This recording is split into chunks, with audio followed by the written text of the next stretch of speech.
Hello everyone, good morning. Gala time. Kagala muna ako guys. Kasi nakakaboring na dito sa bahay. Pupunta ako ng SM Mall. Kahit walang pera. Oh, sa mga marites dyan. Baka akala nyo nasa mall ako, mapera na naman ako. Ha? Oo, ikaw yun, marites. Tara guys, alis na tayo. Guys. Samahan nyo ako sa mall, guys.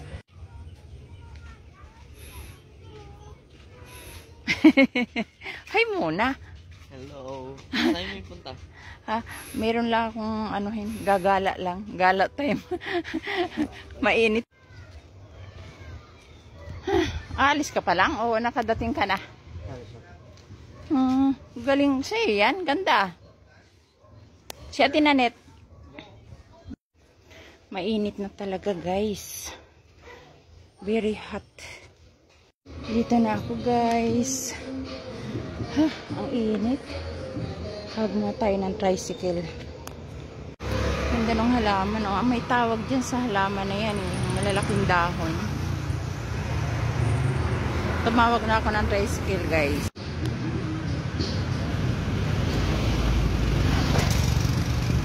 Ang init ngayon, kailangan talaga tayong magpalamig sa SM. Ayan ang tricycle guys.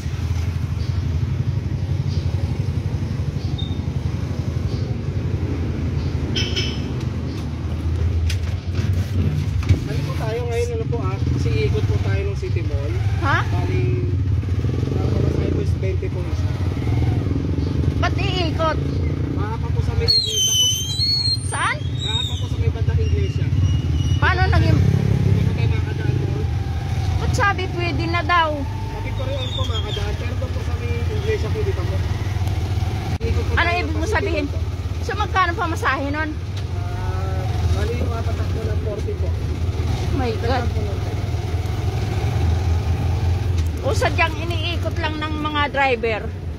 Hindi ba ganon? Kahit hindi baha. Hindi naman kami gano'n. Hindi na umulang kagabi ah.